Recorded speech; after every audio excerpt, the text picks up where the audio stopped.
El miedo político puede ser más devastador que cualquier bala, y ese fue el motor del terror rojo y de la casa de brujas de McCarthy. En este video voy a contar la historia real, sin adornos ni mitos. Verás qué pasó, quiénes estuvieron detrás, y por qué algo tan oscuro logró capturar la imaginación de millones. Explicaré con términos simples, el terror rojo fue una campaña de represión para silenciar a quienes parecían enemigos del poder. La casa de brujas de McCarthy fue una ola de acusaciones sin pruebas que arrasó carreras y familias.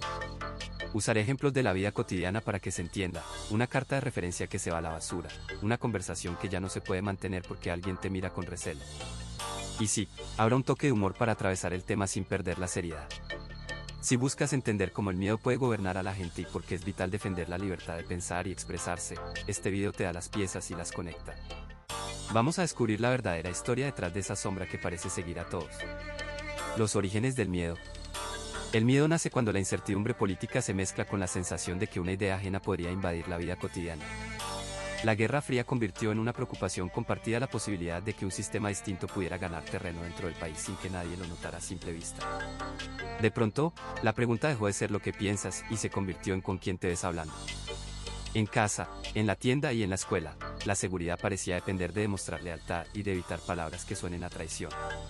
Las redes informales, vecinos, compañeros de trabajo, maestros, se volvieron cámaras improvisadas.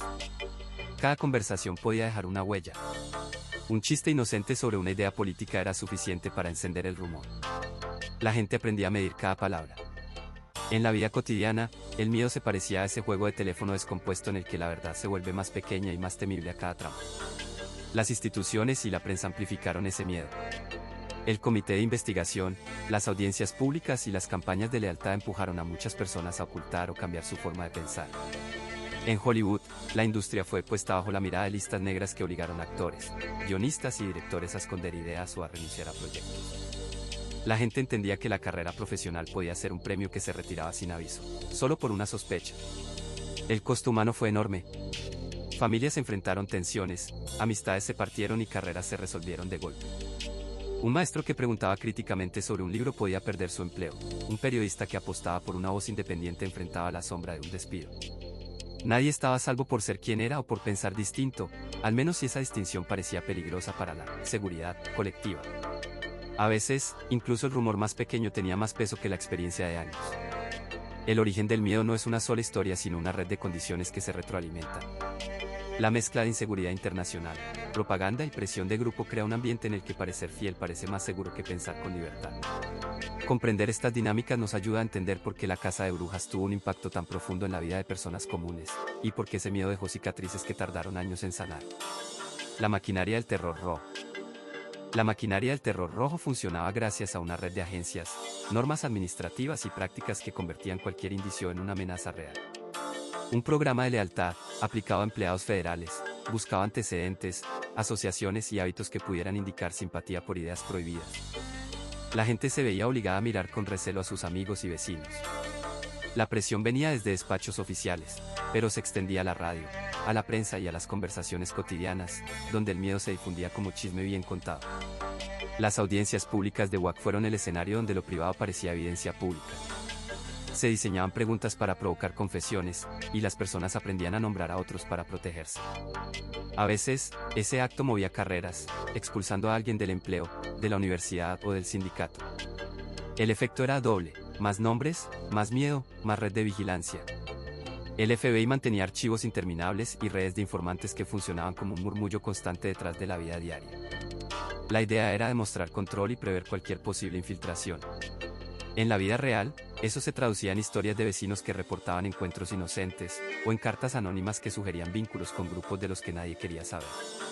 En Hollywood, la maquinaria se manifiesta como una lista negra que borraba carreras enteras por sospechas, afinidad o rumores sin pruebas sólidas. Los estudios contrataban menos a personas con antecedentes cuestionables. A veces elegían nombres ya seguros para evitar llamar la atención del público. La creatividad se ve afectada, porque se reduce la libertad de expresión, se autocensura para no arriesgar la fuente de trabajo.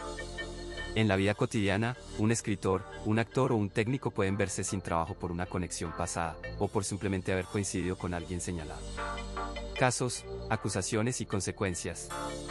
La casa de brujas de McCarthy se alimentó de la idea de que la lealtad de las personas podía ser puesta en tela de juicio solo por su posible afiliación ideológica. En ese ambiente, los casos empezaron a parecer pruebas irrebatibles de una conspiración más grande que la vida diaria. Se hablaba de listas, de contactos en oficinas y de redes discretas, y la gente común entendía que cualquier conversación podría convertirse en una acusación. Las investigaciones se volvieron una especie de entretenimiento sombrío, una mezcla de miedo, espectáculo y presión social que empujaba a muchos a mirar de reojo a los demás. Las noticias llegaban rápidas, y cada historia tenía el potencial de cambiar destinos. Entre los casos más conocidos aparecen el de los Hollywood Ten, un grupo de guionistas y directores que se negaron a colaborar ante los comités de investigación.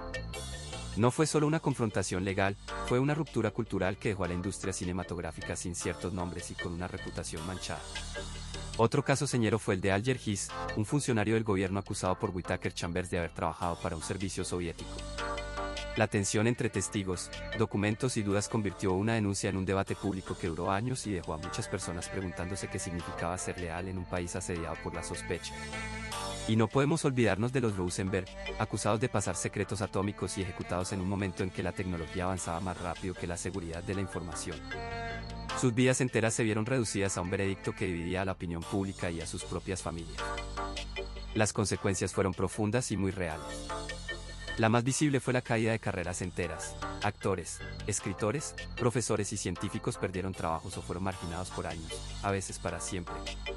El fenómeno de la casa de brujas dejó una sombra que no se disipó con una simple disculpa, creó un clima de desconfianza que hizo que muchos evitasen expresar opiniones, incluso sobre temas inocuos, por miedo a ser señalados.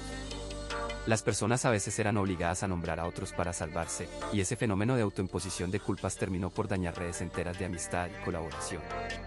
Hubo también un efecto institucional claro. La vigilancia de lealtades se convirtió en norma, y las instituciones comenzaron a operar con más precaución, a veces sin verificar pruebas de verdad. En paralelo, el país vivió una fase de debates públicos que, aunque intensos, terminaron por dejar en claro que la libertad de expresión y la presunción de inocencia necesitan límites claros para no convertirse en herramientas de represalia. Con el tiempo, la historia dejó claro que la verdadera lección no está solo en quién fue señalado, sino en lo que sucede cuando el miedo suplanta el razonamiento. La discusión sobre la casa de brujas se convirtió en un símbolo, se la usa para describir campañas donde la acusación sustituye a la prueba y la presión social se usa como castigo. Este legado empuja a pensar en la importancia de procesos justos y de proteger a las personas de juicios precipitados.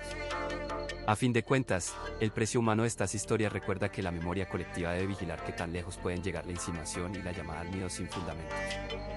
En la vida cotidiana, es útil recordar que la curiosidad sana no debe confundirse con la persecución. Medios y opinión pública. La casa de brujas y la era del terror rojo se sostuvieron en gran medida gracias a un juego de espejos entre lo que se decía y lo que la gente creía que se decía. Los medios de comunicación, desde periódicos hasta radios y primeras emisiones de televisión, funcionaron como megáfonos que convertían rumores en percepciones generalizadas. Un titular contundente o una voz en un noticiero podía catapultar una sospecha a la categoría de realidad para millones de personas. En las calles, la gente se movía con la sensación de que cualquier conversación podría volverse un problema ante una posible acusación. En casa, la conversación de la cena se volvía un ejercicio de prudencia, como si cada tema político fuera una cuerda floja para no cruzar la línea de la traición. Los periódicos no solo informaban, interpretaban con un tono de sentencia. Las editoriales presionaban a favor de una respuesta dura, a veces, sin tiempo para revisar pruebas. La radio, con su inmediatez, ofrecía repeticiones que fijaban ideas en la memoria de la gente de forma casi ritual. Un testimonio escuchado una tarde en la radio podía convertirse en una certeza moral para muchos oyentes, lo que a su vez empujaba a otros a apoyar medidas duras para proteger la nación. En la vida cotidiana, eso se traducía en comportamientos simples, huir de ciertas conversaciones, evitar temas de política en reuniones familiares, o revisar con más cuidado los libros prestados en la biblioteca municipal para asegurarse de que no trajeran peligrosos mensajes prohibidos. El efecto en la opinión pública fue una mezcla de miedo y conformidad. Cuando alguien tenía una duda, era más fácil creer en una explicación oficial que buscar evidencia contradictoria. En el cine y la cultura popular, lo que aparecía en la pantalla a menudo entraba en el mismo molde de denuncia y sospecha, empujando a creadores y espectadores a elegir bando con rapidez. La sensación colectiva era de todos están mirando y de que cualquier desliz podría costar caro. Ese clima hizo que la gente optara por la autoprotección y la autocensura, y que las redes sociales de la época, que serían equivalentes a las redes de hoy, funcionaran como ecos de una misma alarma. Hoy, mirar aquel periodo nos deja lecciones claras. La opinión pública no es una verdad estática, sino un producto de mensajes y certezas que circulan a través de los medios. En la vida diaria, esto se parece a cuando alguien comparte un rumor en un grupo de chat y, sin querer, todos terminan actuando como si fuera cierto. Por eso es útil recordar que la verificación, la escucha de múltiples voces y la responsabilidad de los medios para evitar la simplificación violenta de las personas son herramientas prácticas. En definitiva, comprender el papel de los medios en aquella historia ayuda a analizar mejor por qué la gente puede sentir miedo ante un tema controvertido y, al mismo tiempo, porque es posible elegir escuchar diferentes perspectivas y evitar convertir la información en una arma. Desmontando mitos y honrando a las víctimas. Muchos trabajadores, artistas y maestros perdieron sus empleos por acusaciones basadas en rumores y lealtades sospechosas. La vida cotidiana de familias enteras se vio sacudida cuando una carta de recomendación o un rumor local bastaba para apartarlos. El daño fue profundo, afectando amistades, comunidades enteras y el sentido común de seguridad. No se trataba solo de quien estaba bajo sospecha, sino de cómo se normalizó la idea de que la lealtad política pesaba más que la verdad. Uno de los mitos más persistentes es que todo aquello fue una respuesta necesaria para enfrentar un peligro real. La realidad es que muchas medidas se apoyaron en conjeturas, listas hechas a la sombra y pruebas que no medían actos criminales, sino afinidad, amistad o lectura de ciertos autores. Se justificó la persecución diciendo que protegía a la nación, y eso hizo más difícil distinguir entre miedo y abuso de poder. En la vida diaria, eso se tradujo en despidos, negaciones de crédito, exclusiones de proyectos y el techo que se colapsa sobre la cabeza de alguien por haber estado en la misma sala que alguien sospechoso. Un vecino podría perder su empleo por una conversación que no tenía relación con la seguridad real de nadie. Honrar a las víctimas significa mirar a las personas reales detrás de las cifras y las listas. En el círculo de Hollywood, por ejemplo, los 10 de Hollywood fueron señalados por negarse a colaborar con ciertos interrogatorios y luego se vieron privados de créditos y oportunidades. Nombres como Dalton Trumbo y Rin Lardner Jr. se volvieron símbolos de una lucha silenciosa por la libertad de expresión, a veces trabajando en la sombra y luego regresando con obras que desmentían la calumnia. Pero no eran solo guionistas, había bibliotecarios, docentes, artesanos y trabajadores que vieron sus carreras y sus sueños suspendidos por sospechas sin pruebas sólidas. Historias de familias que apagaban la radio para no oír rumores, de estudiantes que cambiaban de carrera para no arriesgarse, de parejas que se separaban por el miedo a que la reputación de uno afectara a ambos, muestran que el daño fue profundo y humano. Desmontar mitos y honrar a las víctimas también implica recordar que la justicia no siempre fue justa, y que el daño no se mide solo en escenas de juicio, sino en el día a día de quienes vivían con la presión de un nombre publicado en una lista. Hoy, esa memoria se nutre de archivos desclasificados, testimonios de familiares y relatos de quienes se defendieron con coraje, a veces pagándolo caro. La conversación actual sobre derechos civiles y libertad de expresión toma fuerza cuando se escucha a quienes vivieron la persecución y comprendió que la verdad no es una consigna sino un tejido hecho de pruebas, contexto y humanidad. Escuchar esas historias, leer cartas, escuchar a las comunidades afectadas y reconocer la dignidad de cada persona es una forma de reparación social que no necesita años de espera para empezar. Si a veces el humor aparece como un respiro, es para recordar que la vida cotidiana sigue adelante solo cuando la memoria de lo ocurrido evita que el miedo vuelva a dictar nuestras decisiones. En ese esfuerzo, el objetivo no es solo entender lo ocurrido, sino impedir que se repita, y hacerlo cuidando a cada víctima como a una historia que merece ser contada con rigor y compasión. Legado y lecciones. El legado del terror rojo y la casa de brujas de McCarthy es una lección sobre cómo el miedo puede erosionar libertades fundamentales y alterar la conversación pública. A la vez, deja huellas en la forma en que las instituciones funcionan cuando se sienten presionadas por la sospecha generalizada. Esto no es solo historia, es un espejo para entender por qué vale la pena proteger derechos como la libertad de expresión y la presunción de inocencia, incluso cuando el ambiente parece pedir respuestas rápidas. En la práctica, el daño se ve en las listas negras, en los despidos y en esa autocensura que llega cuando tememos ser señalados. Muchísimos artistas, científicos y docentes perdieron oportunidades y carreras por ser señalados por asociaciones o rumores. Una vida cotidiana ilustra el fenómeno: un profesor que duda en proponer una lectura controversial por miedo a una queja, un estudiante que evita discutir ideas políticas para no incomodar a nadie.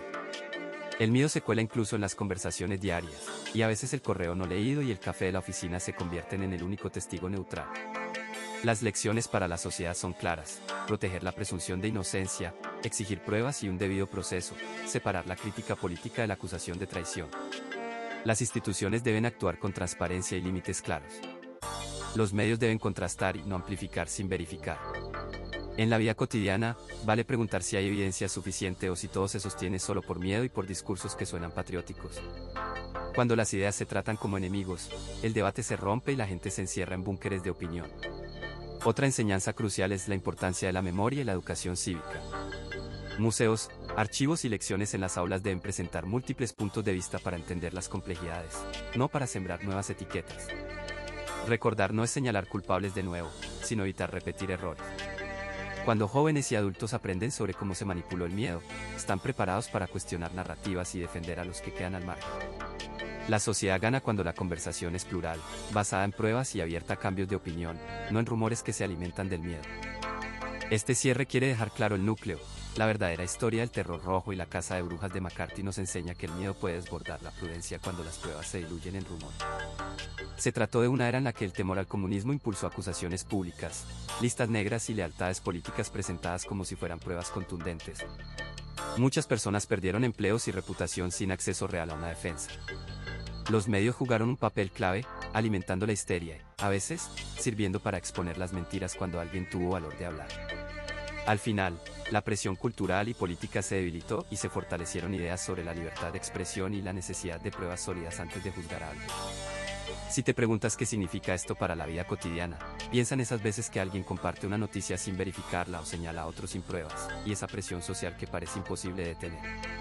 A veces parece que vivimos en una versión moderna de un expediente de Hollywood, solo que con más memes y menos tinta en la pared. Si te gustó este video, dale like, suscríbete y activa la campanita para no perderte el próximo episodio. En el siguiente video veremos casos actuales de desinformación y analizaremos maneras de proteger nuestra conversación y a las personas de etiquetas rápidas y juicios sin pruebas. Gracias por acompañarme y nos vemos pronto con más historia y reflexión.